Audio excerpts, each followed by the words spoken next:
Hola, ¿qué tal? Mi nombre es Jorge Solórzano. Soy estudiante de Economía 1 en un horario de lunes y miércoles de 7 a 9 de la mañana. El día de hoy, 10 de noviembre del 2020, vamos a hablar sobre el capítulo 13 de nuestro manual de microeconomía que lleva por nombre Elecciones intertemporales. Las elecciones intertemporales se centran en elecciones de un marco dinámico simple, con dos periodos, hoy y mañana. Las decisiones del consumidor estarán condicionadas por su restricción presupuestaria, que necesariamente vincula estos dos periodos. En la siguiente tabla se muestran los componentes de una restricción presupuestaria, en los cuales están dados por Y, que significan los ingresos, por P, que significa el precio, y por C, que significa el consumo, entre los cuales tenemos dos periodos, donde el periodo 1 denota generalmente el hoy y el periodo 2 denota el futuro. Consume todo en el primer periodo, obtendremos que el consumo es igual al ingreso sobre el precio del primer periodo. En dado caso, si no se consumen todos sus ingresos durante el primer periodo, obtendremos que el precio 1 multiplicado por el consumo 1 tiene que ser menor al ingreso 1. Por lo tanto, nos lleva a, si el ingreso 1 menos el precio 1 por el consumo 1 es igual a S, donde en general obtendremos la siguiente fórmula. El precio 1 por el consumo 1 más el ahorro del consumidor es igual a los ingresos 1. Si consideramos que el consumidor puede colocar estos ahorros en el sistema financiero, lo que nos va a generar un interés, y la tasa de interés en la economía es obtenida después en segundo periodo. Por lo tanto, obtenemos que si S más el interés multiplicado por S, esto nos va a llevar a una simplificación, que es 1 más el interés multiplicado por S. Ejemplo, si se tiene 100 euros al 10% durante un año, se va a obtener entonces 100 más el 0.1%, que esto nos lleva a cabo a 100 más 10, o que esto en una forma simplificada nos puede quedar como 1.1 por 100, que esto nos va a llevar a 110.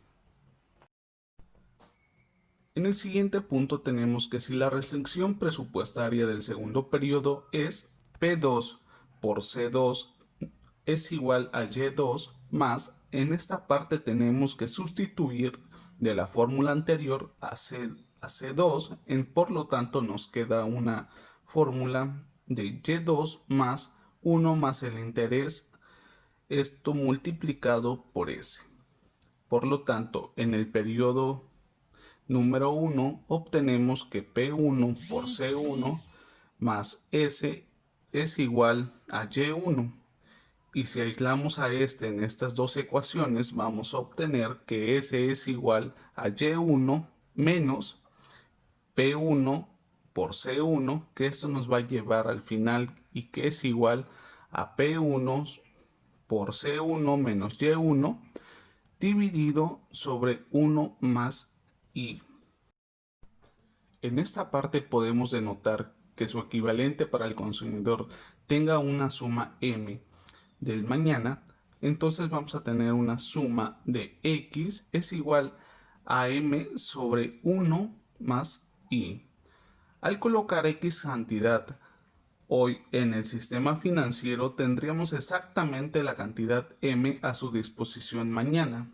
Por lo tanto tenemos que P1 más C1 más P2 por C2 sobre 1 más I, que esto va a representar el valor del consumo del futuro, y tenemos que tener esto va a ser igual a Y1 más Y2 sobre 1 más I, que va a representar el ingreso del futuro.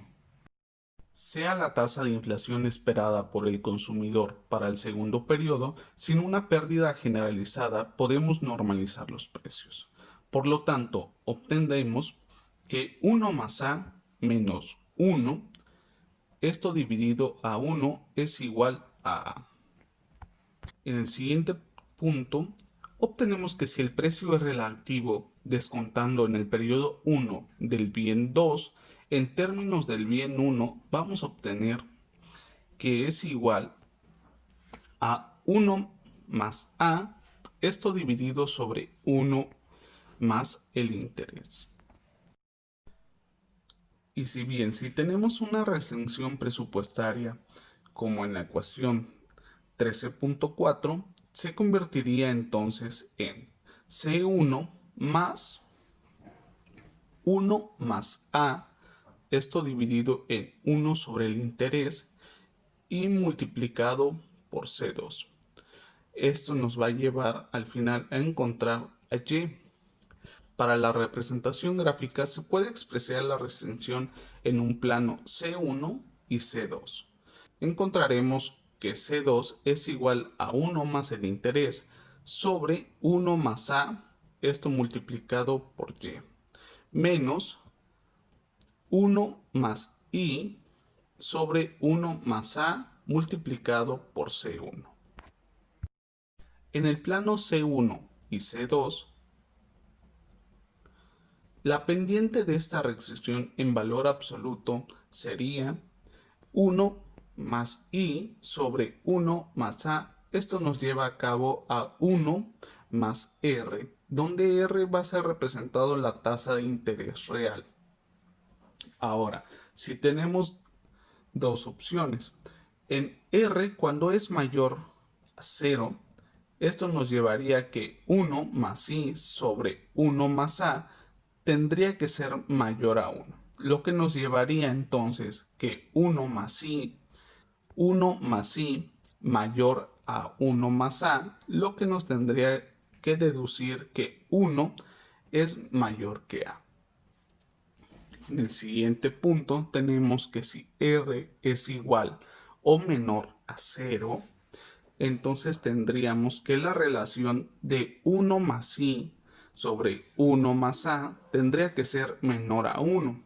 Por lo tanto, tendríamos que 1 más I menos sería menor a 1 más A y que esto, por lo tanto, nos llevaría que 1 menor a A. En una forma simplificada es que vamos a tener a 1 más el interés. Esto es igual a 1 más A multiplicado por 1 más R. Por lo tanto, tendríamos que I es igual a R más A por R. Por lo tanto, esto despejando a R, tendríamos que R es igual a I menos A por R. Por lo tanto, tendremos 2. Si AR se aproxima a 0 y si R se aproxima a I menos A. Y esto dado un ejemplo, si en una inversión genera un 10% y la tasa esperada es del 3%, de la tasa real es del 7%. Es decir, vamos a restar de un 10% menos un 3%, por lo tanto tendríamos un 7%. Para todas las líneas presupuestarias necesariamente pasan por E0 es igual a C01 y C01 es igual a Y1 sobre P1 y Y2 sobre P2. Y bien, esto es para representación en un plano. Y esto nos lleva igual a Y1 y la siguiente coordenada es Y2 sobre 1 más A. Aquí tenemos una gráfica donde hay un punto de intersección y ese punto de intersección da valor a E0. Por lo tanto, E0 está denotado por Y1 y la siguiente coordenada es Y2 sobre 1 más A.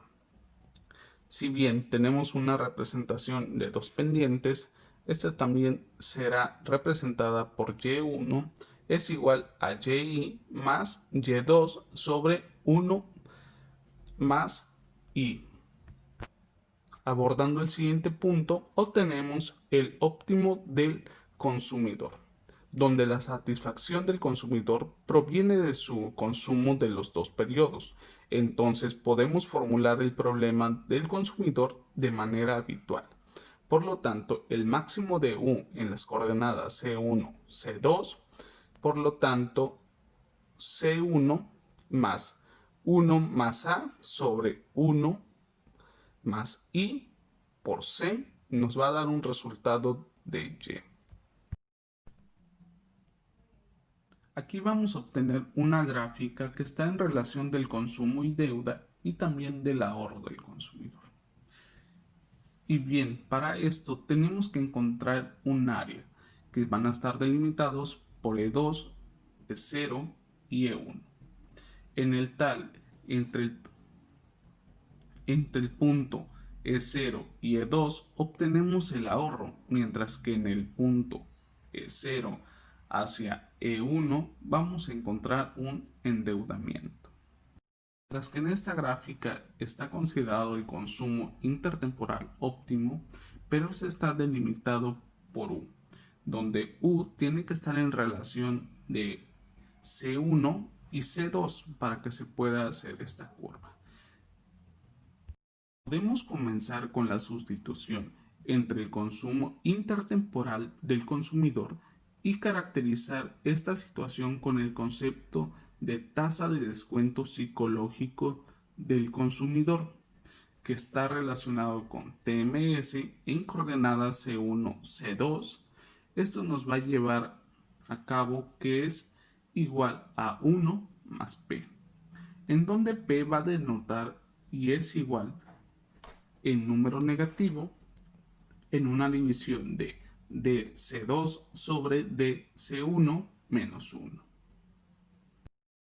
Obtenemos que la siguiente ecuación de P mayor a 0 si el valor absoluto de D del consumo 2 es mayor al valor absoluto de D del consumo 1, que esto va a representar la cantidad de bienes que el consumidor pediría además en el segundo periodo para aceptar reducir en una cantidad su consumo del primer periodo. Esto mide su preferencia por el presente. Si una unidad de bien hoy vale más que una unidad de mañana y por lo tanto el consumidor solo aceptará retrasar el consumo si se puede consumir más mañana. La tasa de interés y el arbitraje de ahorro de consumo. Vamos a considerar el efecto de cambio en la tasa de interés en el óptimo del consumidor. Y la variación del interés vamos a obtener dos efectos, cuando el precio relativo y la riqueza. Y bien, denotando a esto, vamos a obtener que en el precio relativo está dado por 1 más A sobre 1 más I, en el cual vamos a modificar la riqueza de Y, que vamos a encontrar Y es igual a Y1 más Y2 sobre 1 más el interés. Y si bien, dado esto, nos lleva a cabo la siguiente ecuación, donde D sobre D1, esto multiplicado por Y1 más Y2 sobre 1 más el interés, esto nos va a llevar a un igual en forma negativa de Y2 sobre 1 más el interés al cuadrado. Lo que será decisivo en el efecto final es que si C asterisco 1 es igual a C1, por lo tanto, en coordenadas Y a, el consumo óptimo en el primer periodo se le da el precio relativo de los bienes y la riqueza de la gente. Por lo tanto, se denota como la siguiente ecuación. Continuando, tenemos, dados los casos, vamos a obtener dos puntos. El primer punto es, si el individuo era un prestamista, por lo tanto, S tiene que ser mayor a 0, cuyo caso va a recibir el interés en el segundo periodo. Y todo sucederá como si tuviera más ingresos. Si bien esto está dado por lo siguiente, la D de Y sobre la de I tiene que ser mayor a 0, lo que nos va a llevar a que D de C asterisco 1 entre D1 tiene que ser mayor o menor que 0. Por lo tanto, obtenemos la simplificación que ds sobre di tiene que ser mayor o menor que 0. En el siguiente punto tenemos que si un individuo era un deudor, por lo tanto obtenemos que S va a ser menor a 0, vamos a tener que reembolsar más el interés en el segundo periodo.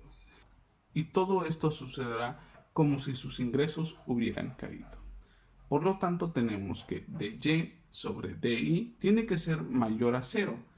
Y esto nos va a llevar, al fin y al cabo, a que ds sobre di tiene que ser mayor a 0.